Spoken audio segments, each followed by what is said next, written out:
work with the Christian Action Federation of New Brunswick, and we speak to youth on a variety of topics. Our origins are in preventative education with young people in a variety of things, drug and alcohol abuse, relationships, those kinds of things.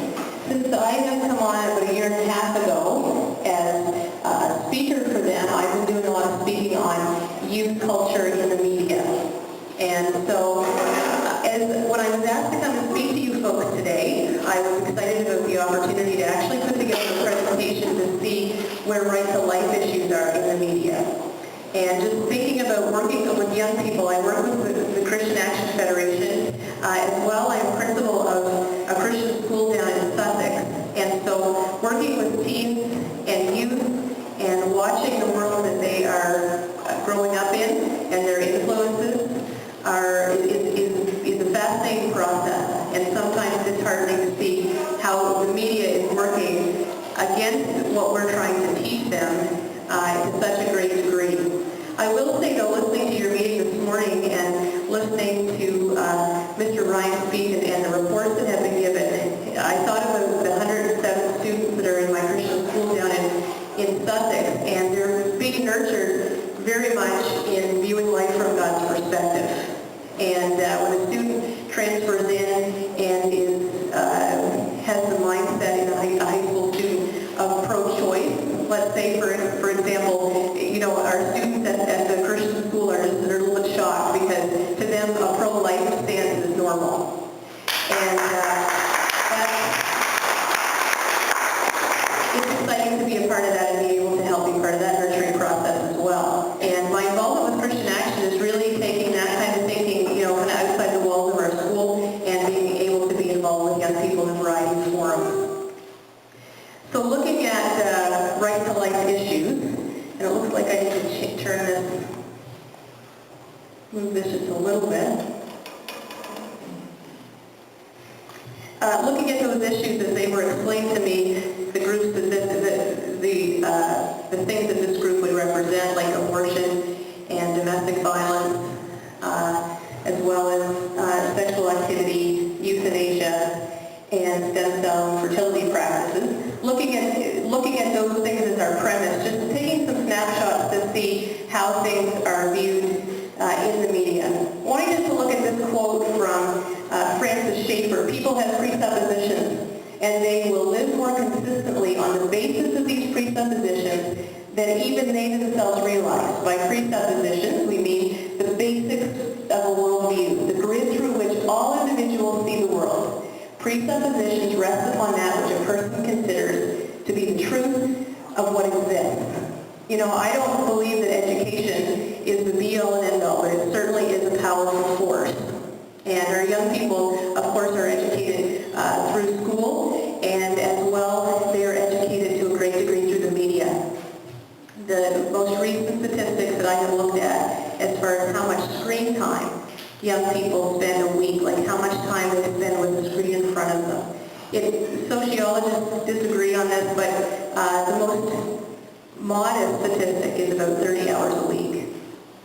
And so the media is educating our children, of course, we know that to a great degree. And we can't imagine sometimes, we think about how silly it might be to think that, television and the movies and the internet and radio, do our children actually receive education from these forums? Of course, they do. Just looking at a few snapshots today from the media, this was a popular movie a couple of years ago. One of the actors was nominated for an Oscar. And Juno is a movie about teen pregnancy.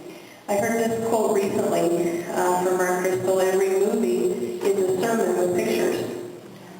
Every movie is a sermon with pictures, and every song is a sermon set to music.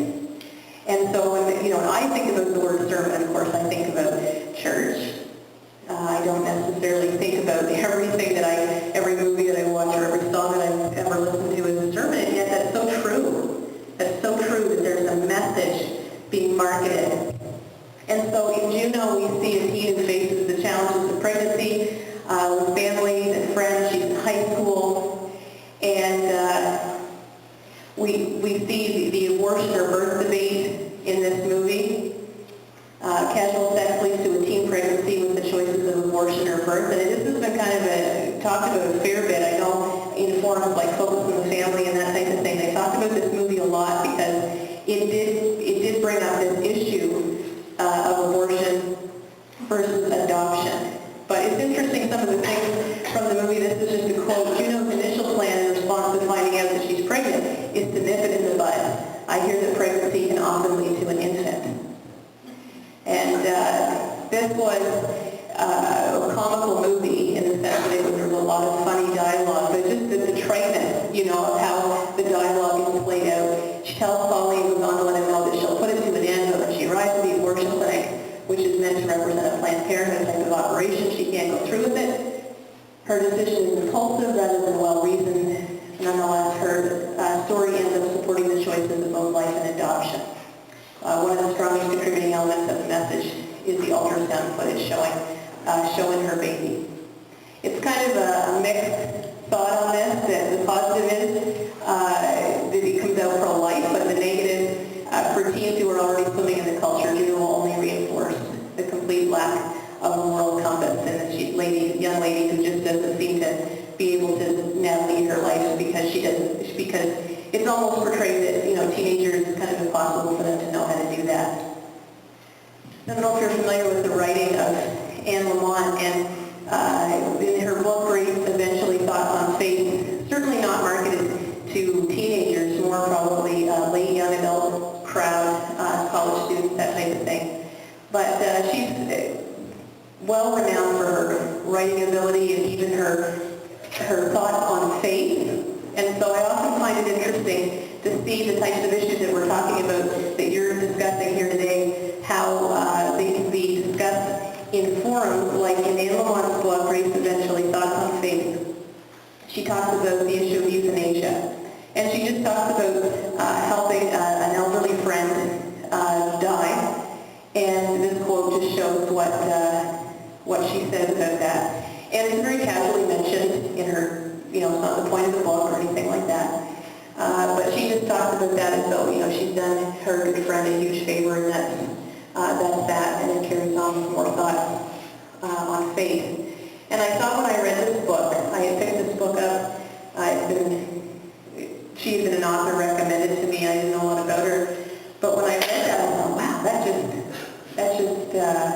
it handled that issue of euthanasia so tritely and casually, and just glossed over as though it was, you know, it was no problem whatsoever. Sex and violence, the connection between the growing trends of violence against women and children. And even though there are a lot of campaigns against, you know, that talk about violence against women, we see those things portrayed in the media, and yet, in a sense, like in an intentional way to educate people. But yet, what we're seeing that's popular among people for music and entertainment, we're not seeing those same positive intentional messages there.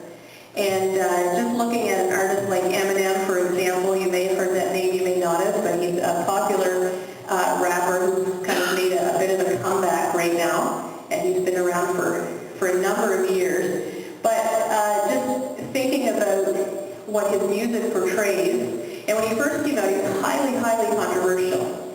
And so my point for sharing this today is that what I'm seeing in the culture now is that his music is not nearly as controversial in people's minds. His lyrics are still equally as controversial, but he's kind of worn down to the senses. His lyrics help to sensitize boys and men to the pain and suffering of girls and women.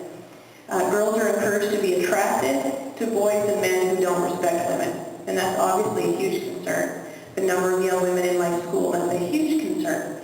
To think that it would be attractive, could be an attractive quality in a man or a young man that he didn't respect women. His popularity with girls sends a dangerous message to boys and men that they actually, that's, you know, something women are looking for. And then there's all kinds of racial issues in his work. Eminem's supposedly true story was shown in the movie 8 Mile, and it kind of continues to create mythology about abuse of men.